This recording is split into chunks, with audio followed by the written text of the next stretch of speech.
할렐루야, 할렐루야. 예, 우리 하나님이 우리가 언제든지 선택이 있는데 갈까 말까, 할까 말까,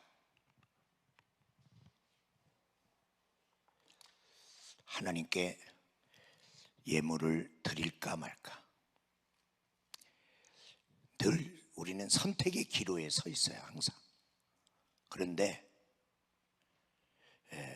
기도원에 와서 갈까 말까 하는 것은, 가려는 것은 내 마음이고 더 머물러서 기도하자, 그건 하나님이 주시는 마음이에요. 기도원에 온 사람은 야 빨리 가라, 성령님이 그렇게 감동하겠어요? 그건 지 마음이에요. 헌금을 드릴 시간이 왔어요. 할까 말까.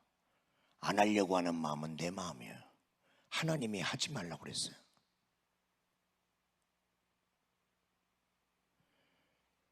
여러분이 내 생각이 늘 타협으로 들어오는 거예요. 그러니까 여러분이요, 마귀한테 그놈 나쁜 놈 그러지 마세요. 내가 나쁜 생각을 갖고 있기 때문에 마귀가 나를 사용해서 나쁜 짓을 해. 내가 나쁜 생각을 안 하면 그놈은 나를 움직일 수 없어요. 가룟 유다에게 예수를 팔려고 하는 생각이 그놈이 슬쩍 넣었어요. 근데 뭐 이건 내 생각 아닌데 하고 집어 던져버리면 예수를 파는 역사가 일어나지 않아요.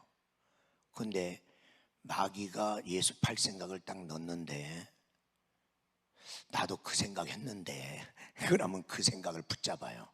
그리고 그 생각이 커지고 그 생각이 굳건해지면 그 생각대로 움직이는 거예요. 그래서 예수를 팔았어요. 여러분은요, 생각 한번 하면 생각한 대로 금방 행동하는 사람 거의 없어요. 생각 많이 합니다. 오늘 기도원에 올 때도 아유 바쁜데, 더운데, 또 가봤자 강사님들은 맨날 그 소리나 그 소리나 하고 뭐 나쁜 소리는 하나도 없어. 그러나 기억하세요. 내가 갖고 올 말씀이 없어. 내가 그 말씀대로 실천할 말씀이 없어요. 그러면 맨날 들어도 소용이 없어. 말씀은 순종하는 자에게 나타나는 역사지요. 여러분이 맨날 씨 들고 댕기봐. 씨 들고 댕기면 씨가 변화야 곡식이 돼갖고 열매 맺나요? 씨를 땅에 뿌려서 가꿔야 열매로 바뀌는 거예요. 그러니까 여러분이 하나님의 말씀은 씨인데, 이 하나님의 말씀의 씨를 여러분이 안 갖고 가면 뭐하냐고. 갖고 가서 여러분이 오늘은 가정에 대한 말씀을 드리는데 가정에다가 안 심으면 무슨 소용이 있냔 말이에요. 기도하라는 말씀 들었어요. 말씀이 씨란 말이에요. 근데 여러분이 기도 안 하면, 기도하라는 말씀 들어봤자 여러분에게 기도의 역사가 일어나고 기도해갖고 막 은혜를 받고 응답을 받고 그런 능력을 받고 그런 일이나 실천하지 않으면 아무 소용이 없어요. 그러니까 내 생각하고 하나님 생각을 분류할 줄 아는 그런 신앙생활을 해야 돼. 그래서 크리스찬을 에클레시아, 구별된 사람이란 말이야. 구별된 사람.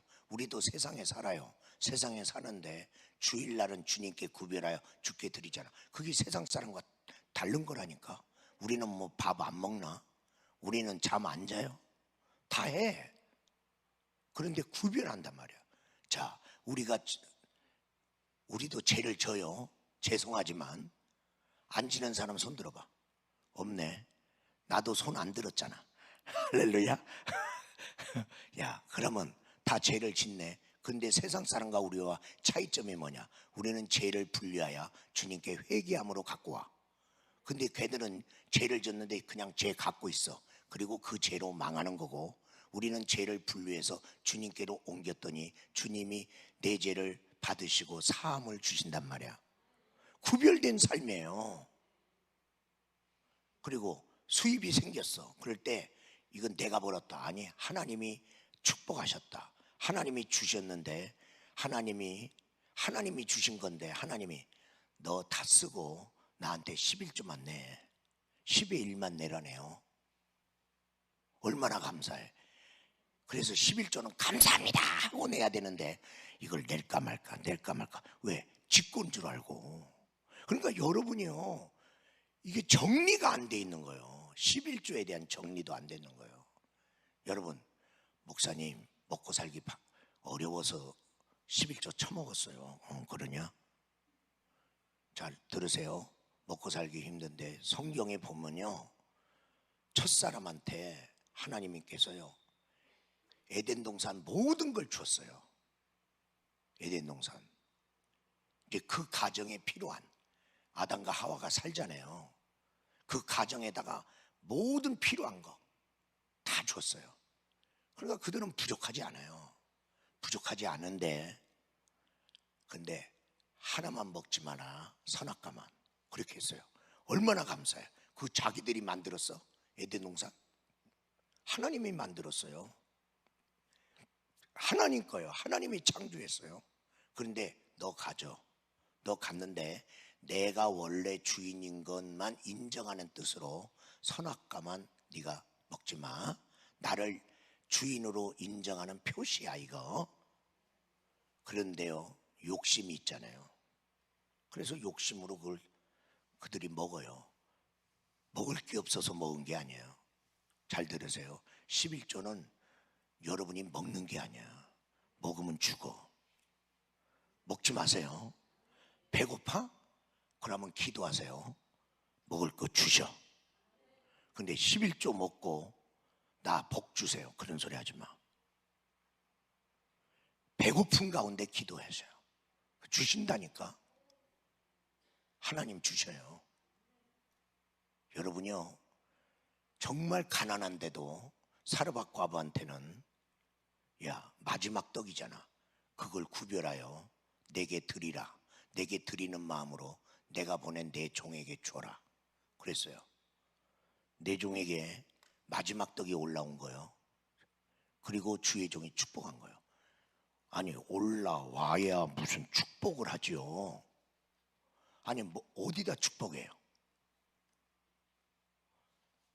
하나님의 말씀에 순종하여 드린 거대다 축복을 했어요. 이걸 축복했더니 그 헌금을 축복한 거 같죠? 아니, 헌금 드린 사람을 축복한 거예요. 그래서 마지막 떡을 받고 축복했더니 마지막 떡을, 이게 이제 믿음의 시험이거든요.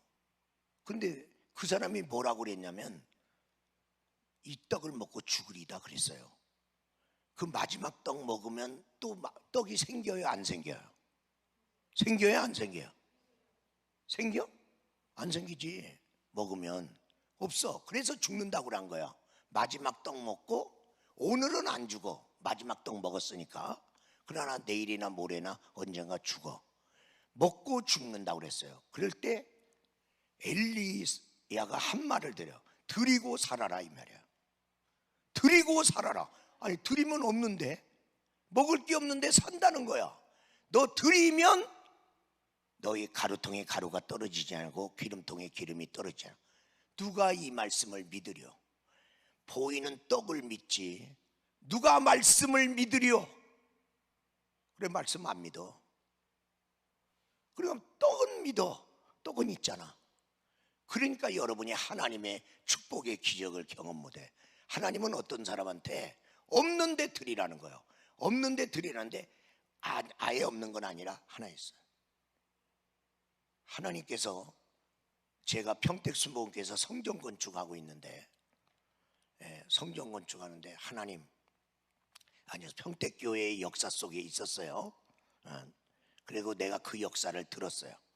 그런데 성전 건축을 하기 위해서 막 하는데 성도들이 막 사모해요. 근데 난 드릴 게 없어. 그래서 그 집사님이 그렇게 기도했어요. 하나님, 나도 성전 건축 헌금 드리고 싶어요.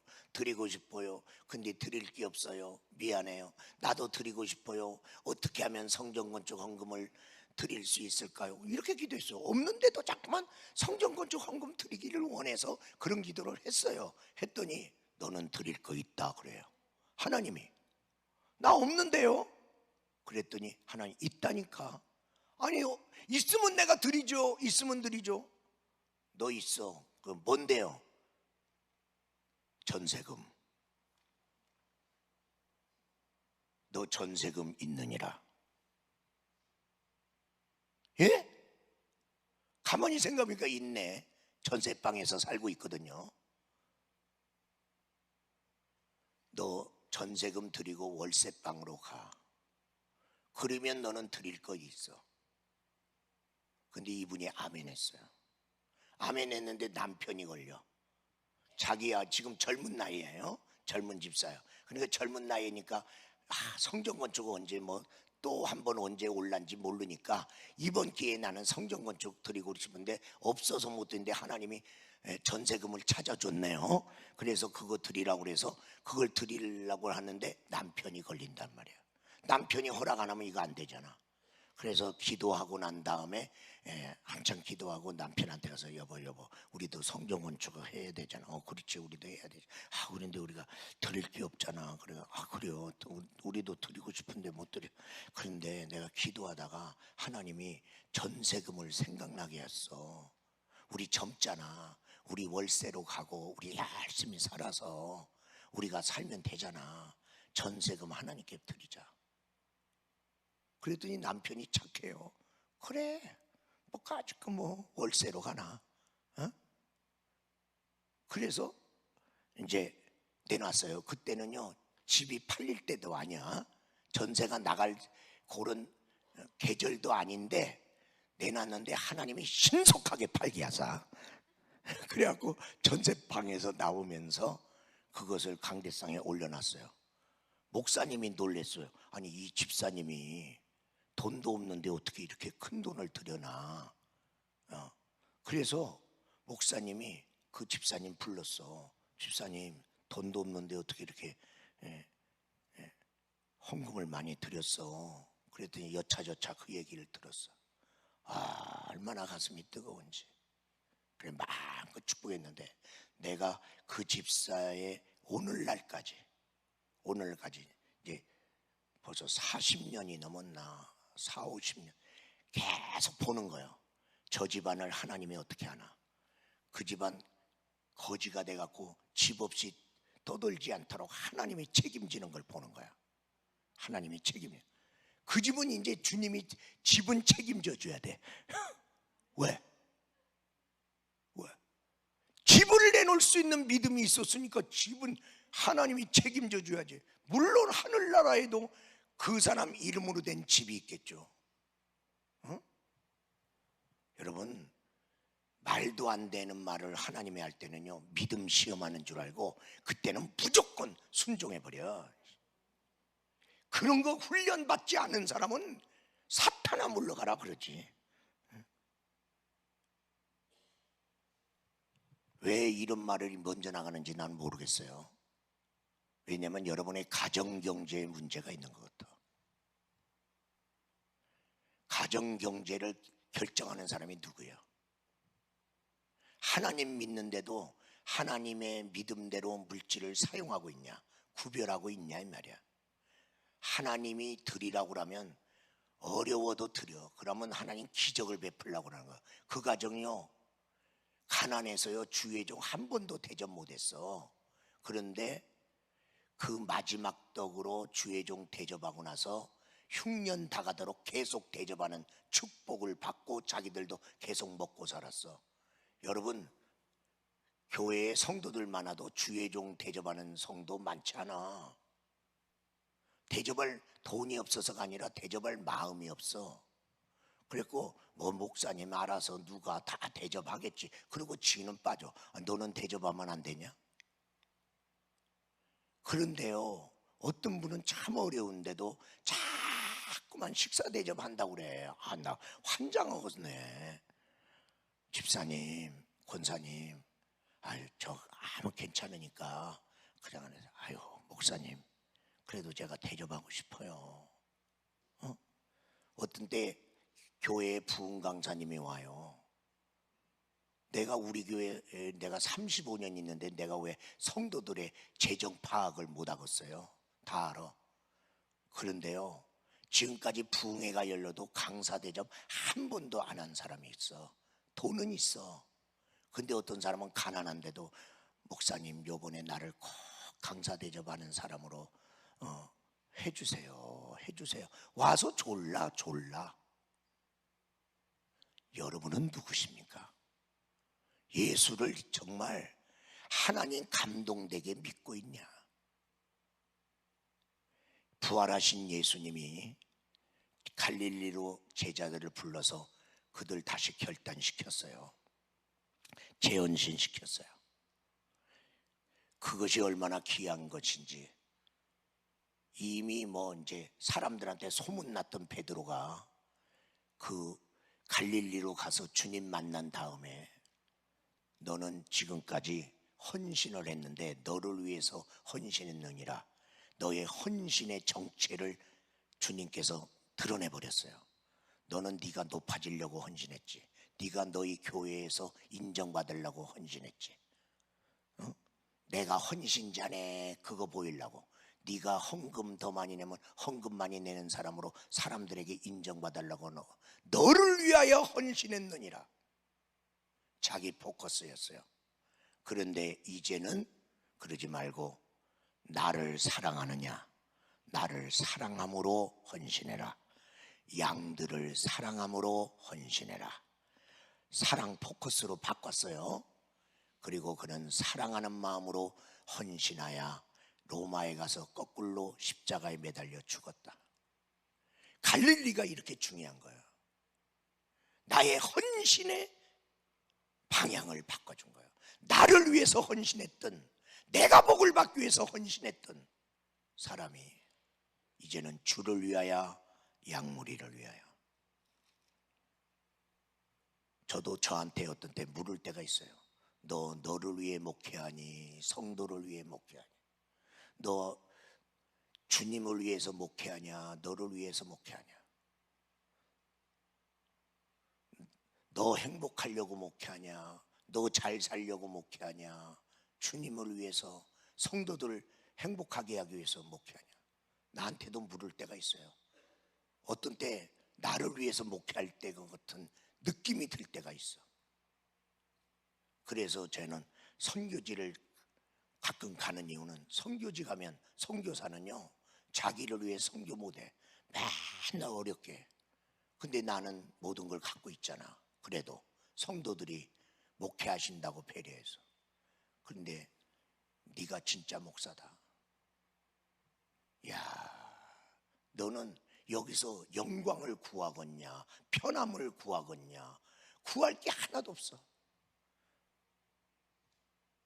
그래서 하나님의 은혜로 내가 얻었지만 이걸 쳐다보지 말고 주님 쳐다보고 목회하고 성도들 쳐다보고 목회를 해야 되겠다. 자꾸만 내 포인트를 나한테 두지 말고 하나님께 두려고 마음먹는 거야. 우리 교단 만 75세가 정년이에요. 우리 교단은. 근데 하나님이 야, 만 70세 그만둬. 그리고 다음 세대 목회 리더 세워. 제가 건강해 보여요, 병들어 보여요? 내가 한참 더 목회할 것 같아요, 안 할 것 같아요? 그런데 주님은 그만둬 그러잖아. 그래서 제가 하나님하고 결심한 게 하나가 있어요. 주님이 목회자 되라고 했으니 주님이 목회 그만두라고 할 때 그만둔다. 요건 지킨다. 그거하고 목회지도 하나님이 하나님 데 가서 목회한다. 요거 두 가지는 지키고, 내가 목회를 크게 했냐 적게 했냐 나 그런 건 난 모르고, 그러나 요건 지킨다. 하나님 데 가서 목회하고 그만두랄 때 그만둔다. 왜? 그분이 나의 오야잖아. 그분이 나의 주인인데 그분이 이제 그만두라. 그러면 우리 교회 아이고 이거 내 건데, 이게 내 거요 주님 거요? 주님의 은혜로 키워주셨지 내 건 아니잖아. 그런데요 여러분 기억하세요.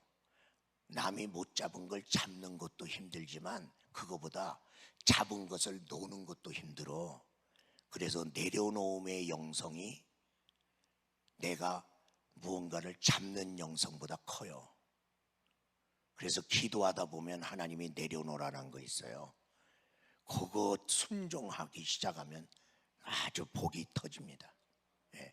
부활하신 주님이 갈릴리로 데려갔고요. 그 다음에 부활하신 주님이 두 번째로 뭐 했냐면요, 새로운 일꾼 뽑았어요. 왜? 타락한 놈, 죽은 놈, 배반한 놈 있잖아. 빈자리 채워야 되잖아. 주님께서 사무엘에게 뭐라고 그랬는 줄 알아세요? 너 사울왕 때문에 울고만 있을래? 사울왕이 주님의 말씀 불순종해서 이제 하나님이 네가 말씀을 버렸으므로 나도 너를 버린다고 사무엘 왕을 버렸잖아요. 사울 왕을. 그것 때문에 울고 있는 거예요. 그래도 하나님이 뽑은 종인데. 그리고 울고, 너 왜 울고만 있냐? 새로운 왕 세우러 가라. 여러분, 교회를 그동안 섬겼던 자 중에서 어떤 모양이든지 쓰러지든지 교회를 나갔으면 그 사람만 쳐다보고 울고 있고 그 사람 때문에 낙심하고 면서 새로운 일꾼 세워라. 우리 주님은 그렇게 가요. 그래서 부활하신 주님이 이제 새로운 일꾼들 이제 뽑게 만드시잖아요. 그리고 마띠아가 세워지는 거예요. 우리는 새로운 일꾼하고 같이 가는 거야. 그리고 이제 오늘 본문의 말씀에 부활하신 주님이 그 온 가족, 예수님의 가정이 온전히 다 구원받아 오늘 여기 14절 말씀에 보니까 여자들과 예수의 어머니 마리아와 예수의 아우들과 더불어 마음을 같이하여 오로지 기도에 힘쓰자. 온 예수님의 온 가족, 어머니하고 아우들이 다 믿음의 공동체, 그 11 제자들 그리고 다른 그런 믿음의 식구들 120문도 속에 예수님의 아우들이 함께 있었단 말이야. 예수님의 가정이 이때 온전히 다 구원받은 거예요. 그러면 예수님의 가정은 처음부터 온전히 구원받은 가정이 아니에요. 여러분, 한 가정에 누구 한 사람이 예수 믿는 거야. 그 한 사람이 예수를 믿음으로 말미암아 그 사람으로 인하여 어느 날 온 가족이 구원받는 거예요. 처음부터 예수 다 믿는 거 아니야. 기독교 가정으로 이렇게 넘어온 가정은 있겠죠. 그러면 예수님의 가정은 어머니 마리아가 먼저 하나님의 은혜, 예수님을 잉태하는 은혜, 예수님을 영접하는 은혜를 입었어요. 어머니가 먼저 은혜를 입은 거예요. 어머니가 예수님을 잉태하는 바람에 정혼했던 요셉, 남편 될 요셉하고 가정을 이루지 못하고 깨질 뻔했어요. 왜? 요셉이 싫어.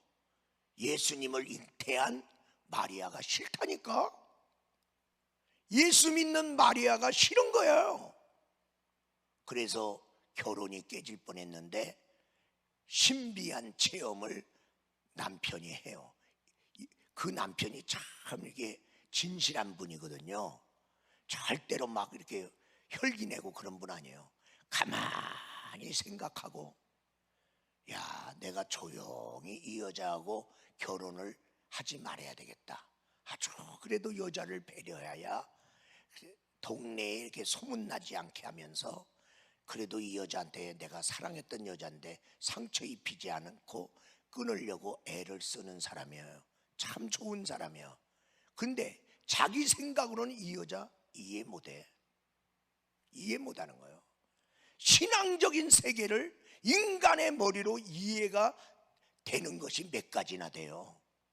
그래서 가만히 끊으려고 하는데 그 요셉에게도 하나님의 놀라운 신비한 체험으로 천사가 나타난 거죠. 그리고 이 되어진 일을 다 얘기하니까 요셉이 그 신비한 체험을 하고 그도 예수님을 받아들인 거예요. 그래서 예수님을 받아들이고 예수님을 잉태한 그래서 자기 이제 아내 마리아와 예수님을 양육하니라. 그렇게 됐어요. 그런데 이후에 요셉이 난 마리아 사이에 난 아우들이 예수님을 구주로 하나님의 아들로 메시아로 안 믿는 거예요. 아버지는 안 믿을 뻔했는데 하나님의 신비한 체험으로 아버지는 믿었고, 어머니는 원래 은혜를 입었으니. 근데 이 아우들은 안 믿어. 아니, 아버지가 요셉인데 왜 형은 자꾸만 하나님의 아들이라고 그래?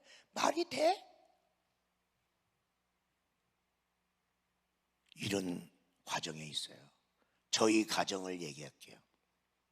저희 가정은 대대로 우상 숭배하고 미신 섬기고, 하여튼 예수 믿는 사람 하나도 없어. 하여튼 깨끗한 집안이야. 하나도 없어. 예수 믿는 사람이 하나도 없는 집안인데, 우리 어머니가, 예수 믿는 우리 어머니가 이 집에 시집을 와. 시집을 왔는데 예수를 못 믿어. 왜? 내가 믿는 예수를 믿으려는데 그 동네에 교회가 없어. 아주 시골 동네야. 그러니까 읍에 가야 교회가 있어. 그래 못 가. 그리고 안 믿는 집안에 시집 왔으니 예수 믿는다고 뻥끗도 못해. 그러고 10년을 안 믿는 집안에서 예수를 믿는데 교회도 못 가고, 예수를 믿으라고 말도 못하고, 그냥 가난한 집안에서 그냥 농사일만 짓는 거예요. 죽으라고 일만 하는 거예요. 그러는 가운데 그래도 근면한 아버지하고 저희 어머니 덕에 우리 집이 읍내로 이사를 와. 읍내로 이사 오면서 교회가 있는 그 읍내로서 이제 교회 생활을 하는 거예요. 교회 생활을 하는데 정말 이 완고한 땅, 누가 이 여인이 예수 믿는 걸 누가 알아주랴. 하여튼 고생 많이 했어요. 고생 많이 했습니다. 그러면서 예수를 믿었습니다. 이 묵은 땅, 여러분의 집안은 우상으로 쩌든 가정 아닙니까? 어떤 가정입니까? 옥토의 땅이 되려면요, 묵은 땅 갈아야 되고요, 돌 가려내야 되고요, 가시 엉겅퀴 뽑으려면요 손과 발이 다 어그러지는 거예요. 그거 각오해야 돼요. 그래서 여러분은 안 믿는 집에 여러분은 예수 믿는 사람으로 들어갔다면 선교사요. 선교사입니다. 내가 가정 선교사의 사명. 선교사는 어디 해야 돼요? 선교지에서 죽는 거요. 우리 어머니가요, 우리 집안에서 와서 하는데 암만 해도 예수 믿는데 어려워, 우리 집안이. 그래서 자녀까지 낳는데도요 눈이 뒤집혀졌는지 도망가려고 그랬어요. 자녀들 놓고. 왜 도망가냐? 예수 잘 믿으려고. 내가 어디 간들 허들의 일을 해주면 밥은 먹여줄 거 아니냐, 잠은 재워줄 거 아니냐. 그러면 나 예수 믿게만 해주면 내가 이 집안에서 일을 해드리겠습니다 하고 다른 데 가서 이제 직장 구해갖고 그러려고, 예수 잘 믿으려고 도망가려고 하는데 주님이 예수 믿는 여자가 어디를 도망가냐, 이 집안에 있으라. 3번 보따리 쌌다가 3번 풀었단 말이야. 그러다 보니까 그렇게 믿음으로 그 가정을 지키고 그 가정에서 믿음 생활을 하다 보니까 거기에서 목사가 나왔고, 내 동생도 목사고, 우리 작은 누나는 전도사고, 우리 큰 누나는 안수집사 부인 집사고, 온 가족을 구원했어요. 그게 일생이야, 일생. 그러니까 선교사는 선교지에서 죽어야지, 선교지에 갔는데 선교지가 힘들다고 선교지에서 철수하는 게 무슨 선교사냐. 여러분의 가정을 하나님께서 복음의 터전으로 여러분에게 글로 가라고 부르심을 했단 말이에요. 자, 그러면 예수님의 가정을 먼저 살펴보겠어요. 첫 번째로 예수님의 가정은 복잡한 혈연 관계의 가정이었다. 복잡한 혈연 관계의 예수님의 가정이 나오는 거예요. 예수님의 가정은 피가 막 섞였어. 이 피 섞인 게 이게 참 어려운 거예요. 마태복음 13장 한번 찾아보겠어요. 예, 우리 마태복음 13장 55절 56절 55절 56절 신약 23페이지 다 같이 합독하겠습니다. 이는 그 목수의 아들이 아니냐? 그의 어머니는 마리아, 그 형제들은 야고보, 요셉, 시몬, 유다라 하지 않느냐? 그 누이들은 다 우리와 함께 있지 아니하냐? 그런즉 이 사람의 모든 것이 어디서 났느냐? 그러고 57절에 예수를 배척한지라. 야, 아니 예수 목수의 아들 아니야? 우리가 알고 있는 요셉의 아들 아니냐? 당연히 그 형제, 누이 다 목수의 아들 아니야? 다 우리와 함께 있잖아? 근데 왜 걔는 하나님의 아들이라고 그래? 걔는 왜 메시아라고 그래? 이게 형제들이 안 믿어지는 거예요. 예수님과 자기들이 혈연이 달라. 태어나고 보니까 예수님은 성령으로 나타나. 그리고 자기들은 아버지하고 어머니 사이에서 나타나. 그러면 형님 예수하고는 우리하고는 피가 다르겠네. 그리고 이것들이요 지들끼리 뭉치고 예수님을 이렇게 밀어넣어. 보이지 않는 장벽입니다. 피가 다를 때 근본적으로 마음에서 거부되는 거예요. 그렇기 때문에 그 형제들도 동네 사람도 예수님을 배척했다 그 말이에요. 여러분, 지금 현대 가정에서요 다른 아버지, 다른 어머니가 모인 가정이 많아지고 있다는 거 아시죠? 재혼한 가정들, 그러면 재혼한 가정에 아버지가 데려온 자녀하고 어머니가 데려온 자녀 그래 놓고 데려오더니 야 이분을 아버지라고 불러, 이분을 어머니라고 불러. 그러면 그냥 자동적으로 어머니, 아버지 그렇게 되나? 이 자녀들은요 왜 아버지하고 이혼한 거예요? 왜 어머니하고 이혼한 거예요? 그리고 왜 이 여자를 왜 또 좋아하는 거예요? 왜 이 남자를 좋아하는 거예요? 그리고 낯선 남자 데려다 놓고 나보고 왜 아버지라고 갑자기 부르라는 거예요? 내 아버지는 따로 있는데 나 싫어. 이런 것들이 반발심이 되는 거예요. 아니 니들이 좋아서 사는 건 살고 나보고는 아버지라 어머니라고 부르게 하지 마. 이게 자녀들의 마음이에요. 이혼할 때 우리들의 동의를 얻었냐? 재혼할 때 우리의 동의를 얻었냐? 동의를 얻지 않았고 왜 나보고 왜 갑자기 낯선 남자한테 아버지라고 부르냐? 어머니라고 부르냐? 이게 지금 집안의 복잡한 혈연 관계로 인한 예수님의 가정처럼 오늘날 현대의 가정이 그래요. 누가 깨지고 싶어서 깨졌겠어요? 누가 또 재혼하고 싶어서 꼭 하겠어요? 혼자 살기 힘들잖아. 그래서 또 이렇게 하는데 애들은 그런데 그게 아니야. 힘들어. 나폴레옹 힐이라는 사람이 있었어요. 어느 날 아버지가 다른 여자를 데려왔어요. 그리고 이 여자를 엄마라고 부르라고 그랬어요. 그래서 누구 맘대로 그래서 그래 엄마라고 안 부르죠. 안 부를 때마다 아버지한테 야단맞아요. 너 왜 엄마라고 안 불러? 난 싫어요. 아버지가 좋아하면 아버지가 데리고 사세요. 근데 나보고 왜 자꾸만 그런 거 강요하세요? 그 새로운 엄마는 애한테 너무 그러지 말라고. 아니 초장부터 이거 잡아야 된다고. 아버지는 그러네. 그런데 자꾸만 무조건 반항하고 싶은 거예요. 저 여자가 나를 사랑해주고 밥 잘해주고 싹싹하게 해줘도 그래도 나는 싫어. 그 여자가 하는 것은 다 싫어. 그래서 자꾸만 얘가 삐뚤러 가는 거예요. 삐뚤러. 그럴 때마다 아버지는 얘를 야단치는 거예요. 그리고 그 새어머니한테 당신한테 미안해. 우리 애가 너무나 저렇게 돼서. 그런데 얘는 왜 자기가 잘못해놓고 왜 날 야단치냐 이게요. 이게 그래서 자꾸만 삐뚤어. 근데 그 새로운 어머니가 자꾸만 얘를 그래도 인정해주고 이렇게 해요. 그런데 얘는 마음은 안 열어요. 왜? 나한테 잘 보여갖고 지가 편하려고 그런다나? 그러니까 안 하는 거죠. 그러면서 자꾸만 빗나가는 거야.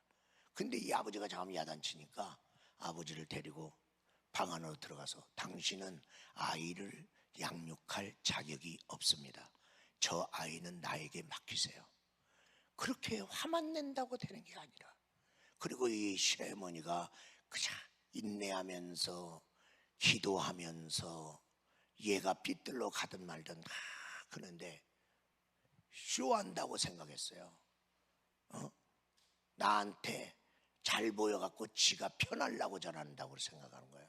그래 계속 하는데도 변함없이 했더니 얘가 어느 날 엄마하고 이 여인에게 안겨 들어왔어요. 왜? 자기를 진정으로 사랑하는 줄 알았기 때문에. 그리고 둘이 부둥켜 안고 너도 엄마를 잃어서 얼마나 가슴이 아프냐. 나는 너를 아들로 여기려고 하는데도 네가 나의 아들이 안 되어줘서 나도 그동안 힘들었다. 그러면서 네가 내 품에 안겨줘서 고맙고 네가 지금이라도 엄마라고 불러줘서 고맙고, 그러게 이제 잘 안고, 그러고 나서 얘가 정신이 나고 비전을 가지고 그 사랑 속에, 그래서 훌륭한 미국 정부의 요직에 앉는 그런 사람이 됐어요.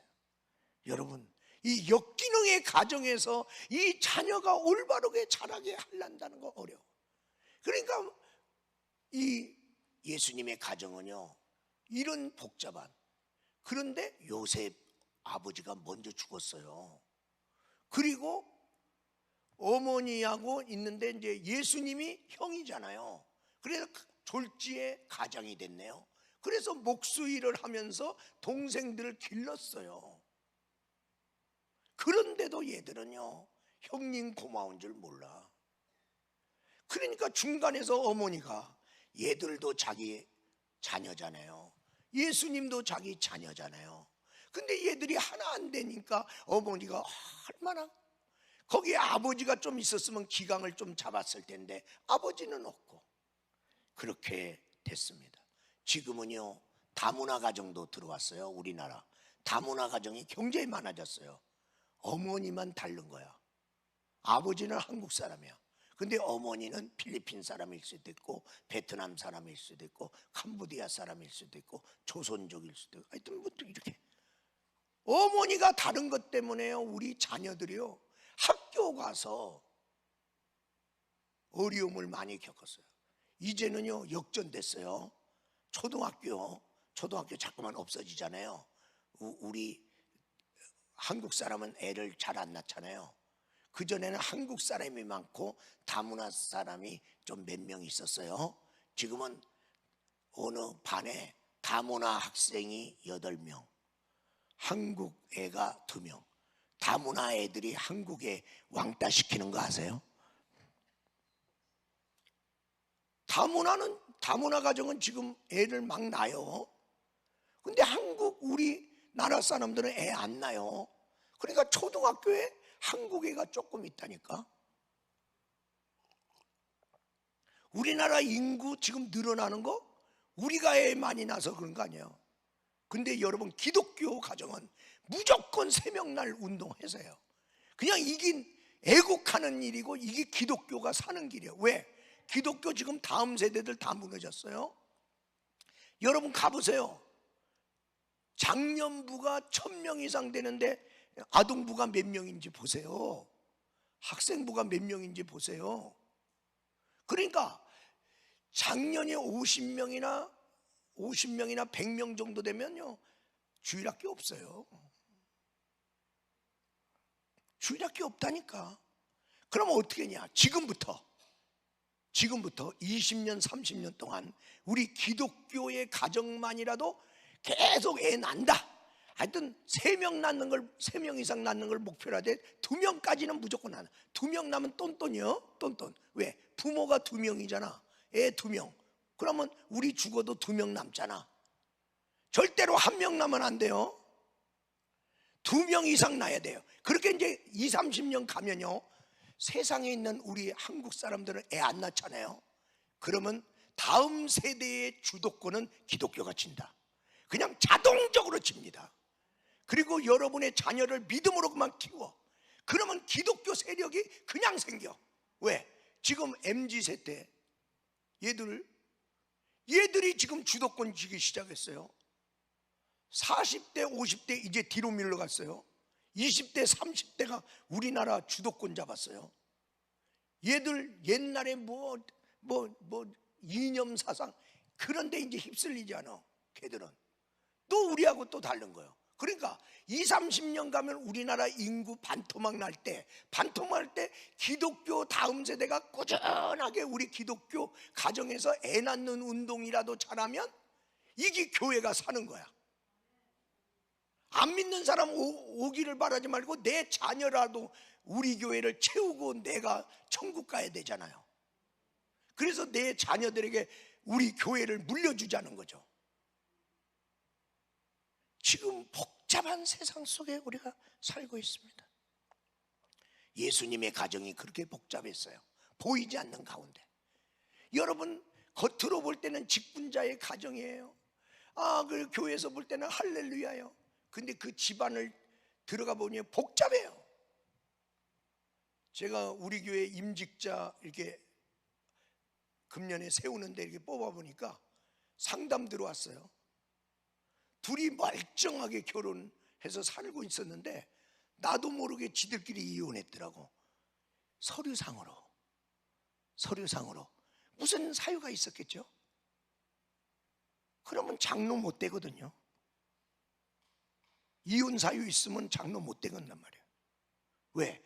우리 크리스찬 리더라도 가정을 지키자고 하는데, 아니 그럼 언제 헤어졌어요? 안 헤어졌어요. 근데 왜 이혼으로 했어요? 왜? 재산적인 문제 때문에 부인한테 불이익을 줄까 봐, 아니면 남편한테 불이익을 줄까 봐 이혼한 것처럼 해놨더라고요. 그러면 사유서를 제출하세요. 사유서를 제출하고 그 내용이 사실적으로 이혼한 게 아닌 걸로 우리가 조사한 가운데 하면 장로직을 드리겠습니다. 지금 복잡해요. 우리도 모르게 벌써 이제 헤어졌다가 다시 만나기도 하고 그래요. 왜? 자기들 흉음으로 말을 안 하거든, 교회에다가. 여러분, 우리가 이런 세상 속에서 가정구원을 이루려고 할 때 마리아가 얼마나 평생 기도 제목이 됐겠어요, 예수님 가정에서. 두 번째로, 예수님은 신뢰받지 않는 예수님의 가정이었어요. 예수님의 가정에서 예수님은 신뢰를 못 받아. 마가복음 3장 보겠어요.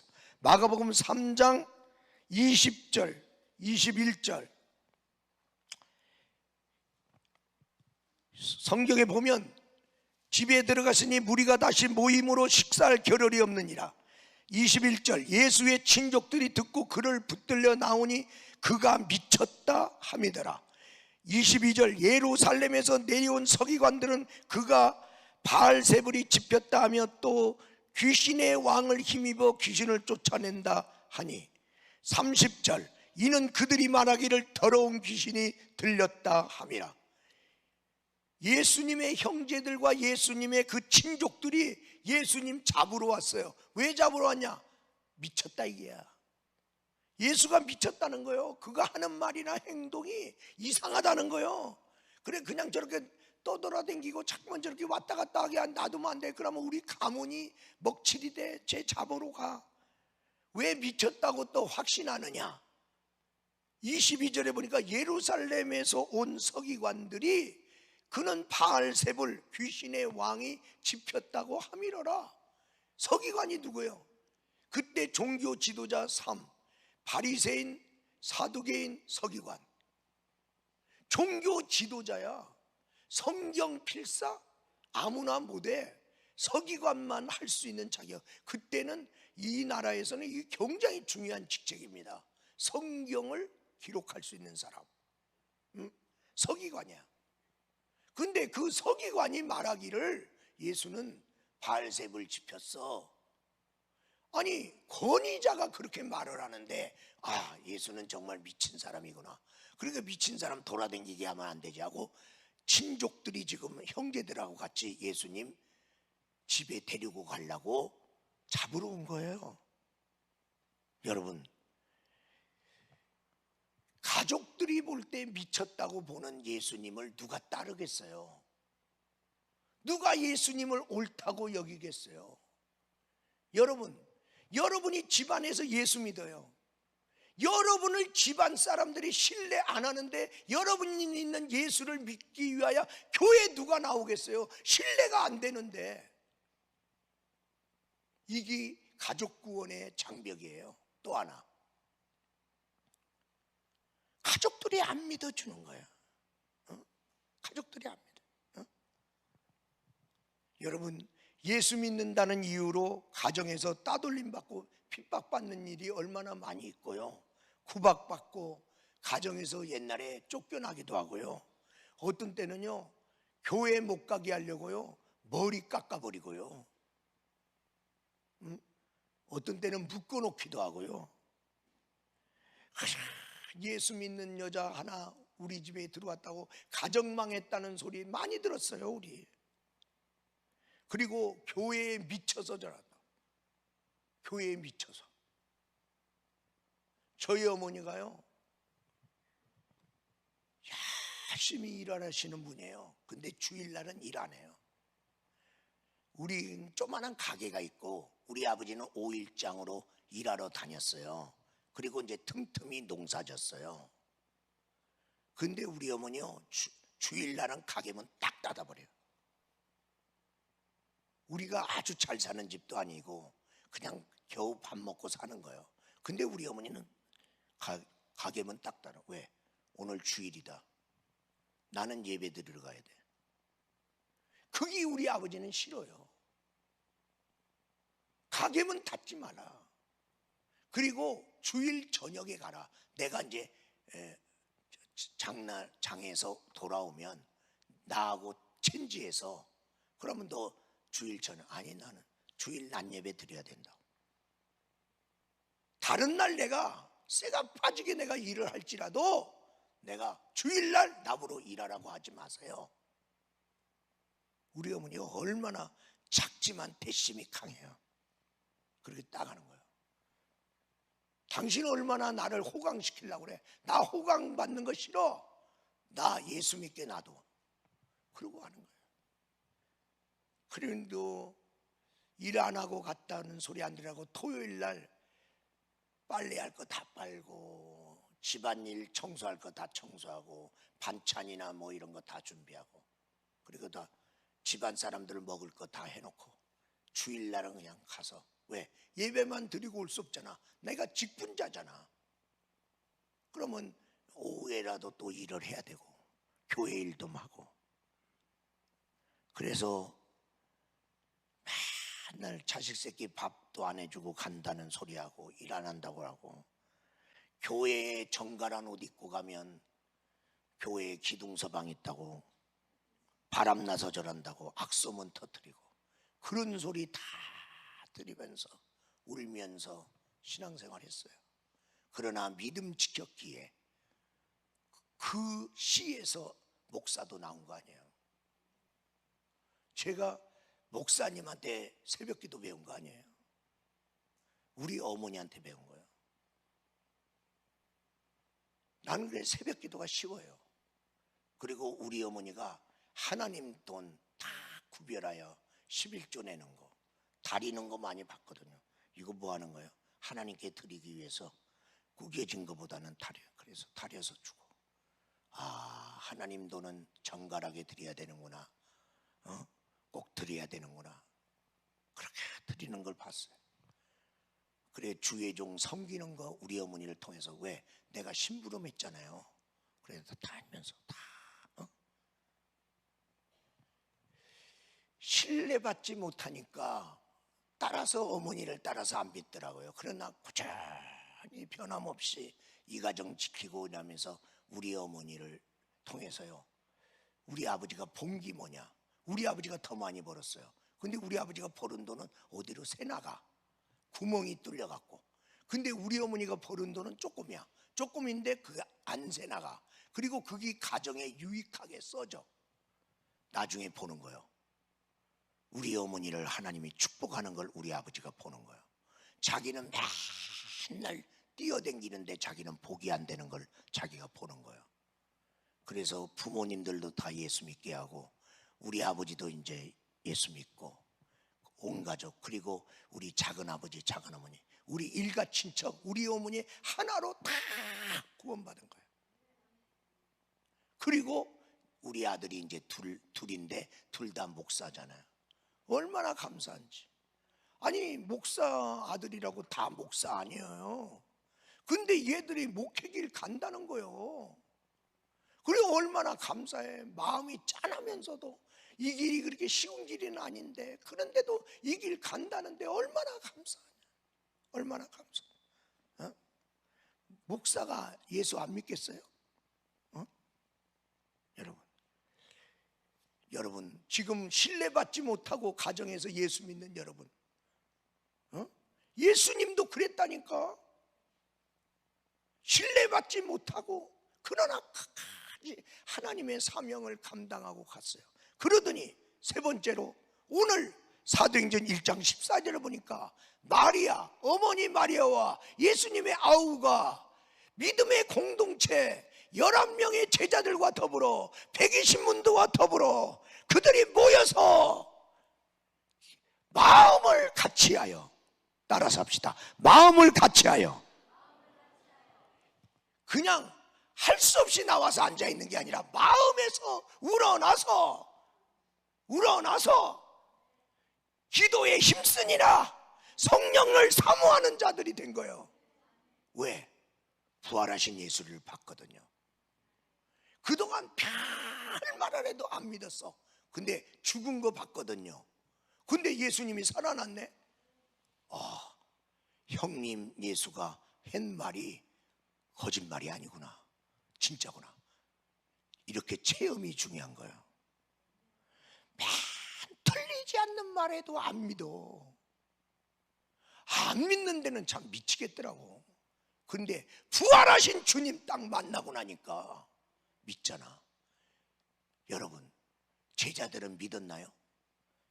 막달라 마리아가 예수님 만났다니까 안 믿어. 여자들이 예수님 만났다니까 안 믿어. 11 제자가 예수님 만났다니까 도마 안 믿어. 만나더니 믿더라고. 이 예수님의 아우들도 이 부활하신 예수님 딱 보고 나니까 우리가 틀렸구나, 예수님이 맞았구나. 맨날 죽으면 사흘 만에 부활하라, 그런 말이 말 같은 소리라지. 근데 살아났네. 진짜구나. 그리고 그들도 진짜 마음을 다해요. 예수님을 하나님의 아들로 구세주로 믿고 예수님이 기다리는 성령을 기다리기 위해서 공동체 안에 이 온 가족이 예배드리고 있고 기도하고 있는 모습을 볼 때 이 어머니 마리아가 얼마나 감격하겠어요. 여러분 꿈을 꾸세요. 여러분의 온 가족이 구원받아서 어느 날 강대상에서 특송하는 날이 있기를 주의 이름으로 축원합니다. 다른 가정들 나와서 특송하는 거 보면 부럽잖아요. 주여, 우리 가정도 그런 날이 오게 하옵소서.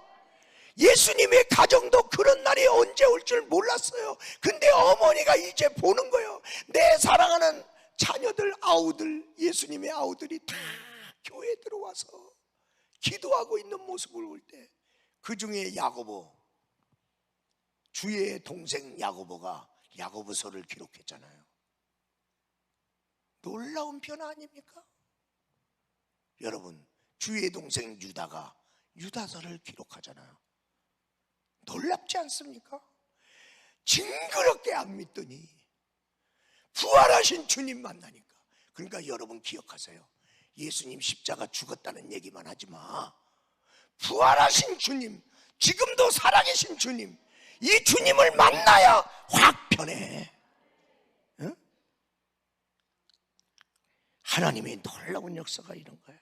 그러므로 여러분, 아직 안 믿는 가족 때문에 자꾸만 속상해하지 마시고 더 인내하고 알아주든 안 알아주든 선한 영향력 끼치면서 그렇게 가다 보면 하나님의 때가 옵니다.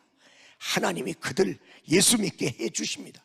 여러분이 포기하지 않으면 하나님도 포기 안 합니다. 그리고 교회의 중추적인 역할로 이 예수님의 아우들이 세워졌으니 얼마나 모친 마리아가 얼마나 기뻤겠어요. 얼마나 기뻤겠어요. 여러분, 이 놀라운 역사가 여러분 가정에도 일어나야 됩니다. 제가요 목회하면서 기쁜 게 여러 가지가 있어요. 그런데요, 그 기쁨 중에 내 자녀가 예수 잘 믿는 거, 내 자녀가 목사까지 된 거. 여러분이요, 가정이 잘 되는 게 얼마나 큰 복인지 아세요? 교회에서 직분 받아도 귀한 거죠. 근데 직분자의 가정이, 그 가정이요 돈도 많대. 그리고 교회에서 직분도 받고 얼마나 큰 복이세요. 그런데 자녀들이나 가족들이 부모님 따라서 교회 안 나와. 여러분, 예수 같이 믿어주는 이 기쁨이 얼마나 큰 기쁨인지 몰라. 가정이 잘 되는 게 얼마나 큰 기쁨. 가정의 하나님은 이 가정을 회복해 주시기를 원합니다. 지금 예수님의 가정을 여러분에게 내놓으면서 이 가정 다 예수 믿기 참 힘든 가정인데 하나님의 역사로 예수 믿었잖아. 그리고 교회의 중추적인 역할, 우리 가정도 가능하다. 할렐루야. 우리 가정도 가능하다. 여러 가지 복잡한 문제가 우리 가정에 있지만 그러나 하나님이 하시면 우리 가정 다 예수 믿고 예수 피로 하나 된다. 그 은혜가 여러분에게 있기를 주의 이름으로 축원합니다. 오늘 이 시간에 두 손 들고 우리 주님 앞에 우리 가족들을 위하여 한 사람 한 사람 그 이름을 불러가면서 그에게 하나님의 족한 은혜 임하도록 주의 이름 외치고 다 같이 기도합니다. 주여, 주여, 주여. 은혜로우신 하나님 아버지 감사합니다. 감사합니다. 감사합니다.